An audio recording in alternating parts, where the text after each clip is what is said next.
episode of Secrets of Herbal Healing, where we simplify and reveal some of the ancient secrets of herbal healing and how you can apply them in modern day life.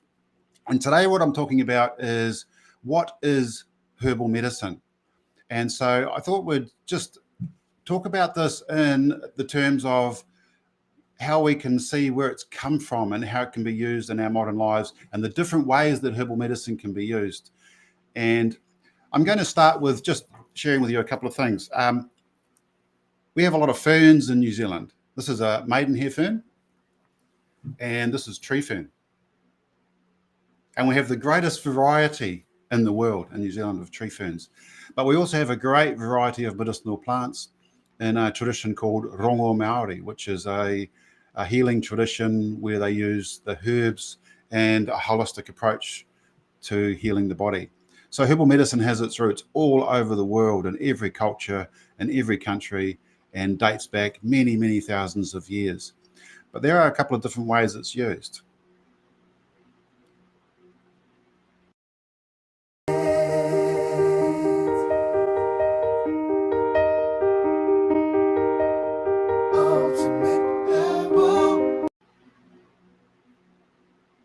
So what is herbal medicine?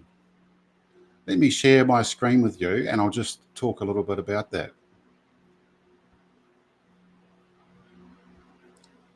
So herbal medicine is being able to use plants in various ways. And have you got my screen? Let me just share this, hang on. Here we go.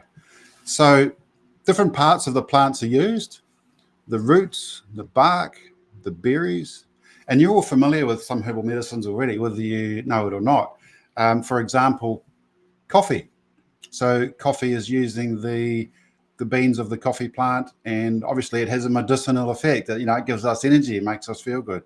But some of the other ones, and nicotine or tobacco is used, the nicotine in tobacco is used medicinally, believe it or not. Obviously it's highly addictive and it has been abused, but it's another form of herbal medicine. And there are others that have been given a bad name, such as cannabis, cocaine, or the coca leaves, which were chewed for energy traditionally. And there's many, many other plants. I mean, the opium poppy is another fantastic herbal medicine that's been used over the centuries for pain. But now these things are banned. There's been abuse. There's been drug company acquisition of, the compounds in these plants, and so therefore they've been banned. There's a number of reasons why that's happened, which is a real shame. And as you can see in this image here, there's such a huge range of plants, plant parts. They can be used in extracts or powder form and various sort of methods of dosage form and how it can be taken into the body. So the herbal medicine is a broad and wide-reaching category, and you've even got medicines in your kitchen pantry, which are classified as herbal medicines. Even a chamomile tea or a peppermint tea is another form of herbal medicine. And the great thing about herbal medicine is it's all plant-based. And so the plant-based thing has become more and more popular, obviously, because plant-based compounds are naturally occurring and they fit naturally with our body. And so it makes perfect sense to have plant-based medicine as well as plant-based food. So something I'm a big advocate for with our entire approach as a herbalist is plant-based diets and plant-based medicine. So you don't have to go completely plant-based, but if you do, the benefits are enormous. So when you combine these things, and I'll often talk about this healing triangle, when you combine the food plant-based and the medicine plant-based and your positive thinking and the power of your mind, you have this incredible power base of healing possibilities. So that's what herbal medicine is. Now, there's two main approaches to herbal medicine. And this is an interesting one. We call it the wise woman and the heroic. So the heroic herbal medicine it's more traditionally male. There's probably more male heroic herbalists in the world than there would be female, and the same would go for the wise woman, of course. So with the heroic approach, what you generally do is use a very large dose. And this means you can get a rapid effect, and you can shift something pretty quickly in the body chemistry to trigger a healing. So you might use heroic herbal medicine when you've got a cold or an infection, for example. So if you've picked up a virus or a bacteria and you want to deal with that quickly, there's no point. Now, here's a good example. If you get a cold, there's no point taking 1 cup of lemon ginger tea and expecting that to resolve your cold. What you probably want to do is boil up a big brew, a big pot full of lemon and ginger, and then put some honey and maybe some black pepper into that, and make a really strong medicinal decoction. And then you would want to dose yourself up heavily on this for 3 to 5 days. So in other words, maybe even fasting and just drinking a lot of this. So that's quite an extreme, like 5 to 10 cups a day, quite an extreme measure. And that's why you would call it the heroic approach. That's heroic herbal medicine. Another good example of this is if you're doing a cleanse. And that's one thing that I talk about a lot, is detoxing and cleansing the body. And I think it's the most important thing we need to do in our society these days is get our system clean and clear so that healing can take place, so the immune system can function properly.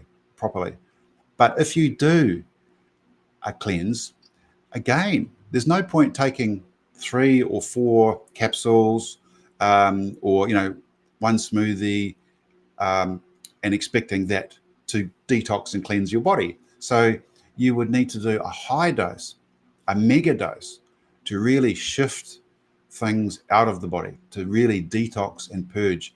And this is where the tradition of heroic herbal medicine originated, with the cleansing and purging to get toxins out of the body, which is a very valid approach. And it's often scoffed at by mainstream medicine. So the other method is wise woman. So the wise woman herbalist, and by the way, if you want to read this page or follow the information, have a look at the QR code in the corner there and scan that, and you'll be able to get to this page and have a look at the videos and so on. The wise woman herbalist. So the wise woman herbalist has a different approach, which is fantastic. And both of these approaches are needed at different situations. So the wise woman approach is more gentle, more nurturing, more nourishing, and supportive.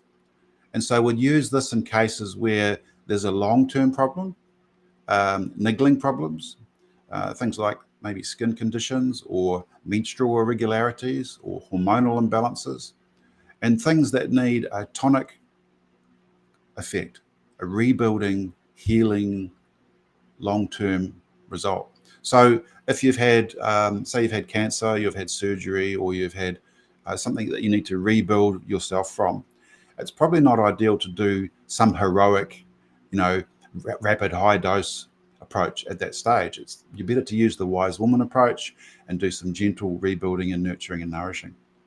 So that's a great example of the two, the wise woman and the heroic herbal medicine.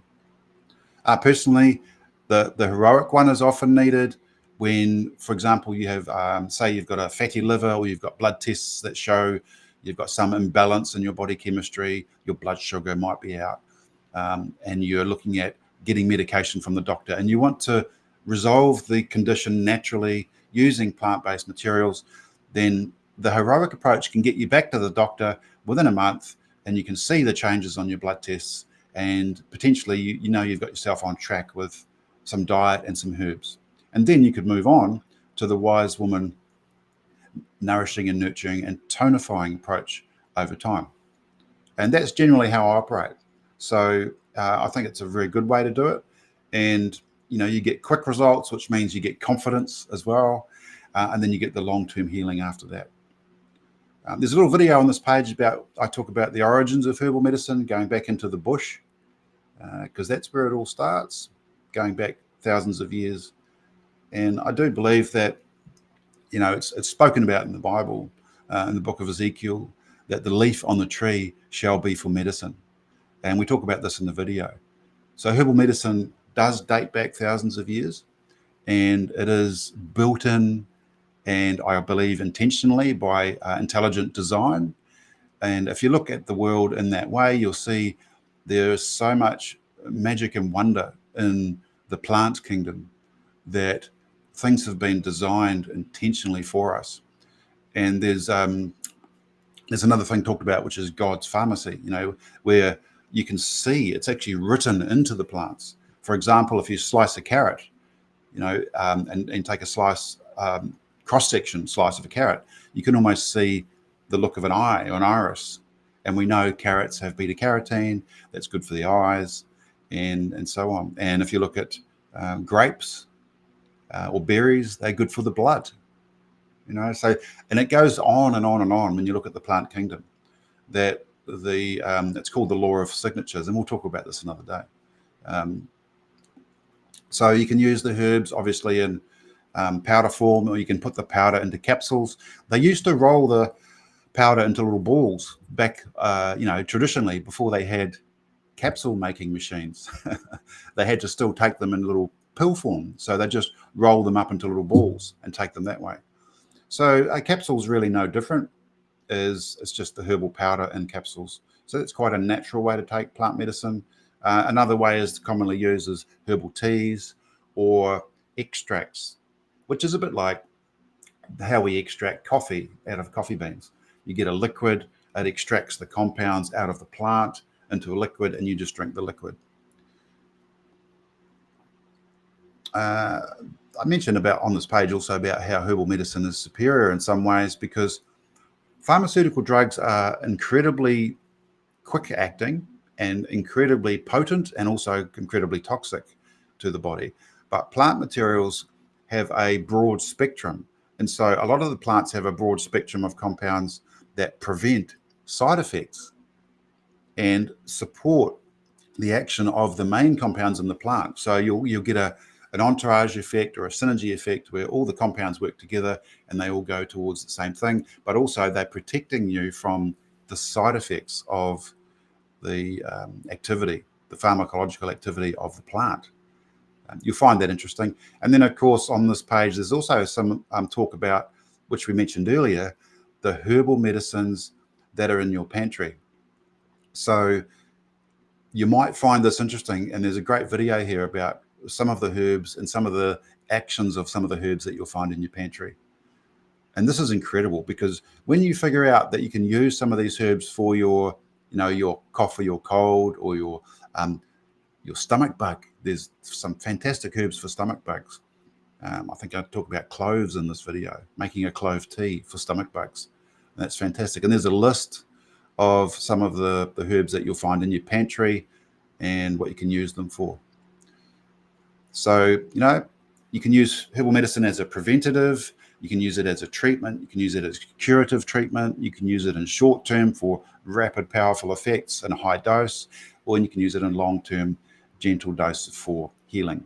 So I hope that's been helpful. And yeah, follow the link if you want to check out all that information further. And otherwise, I hope you're all doing well, having a great week. And I'm really looking forward to continuing the series on herbal medicine and the secrets of herbal medicine, and uncovering more with you as we go. So talk to you soon, and have a great day. Bye for now.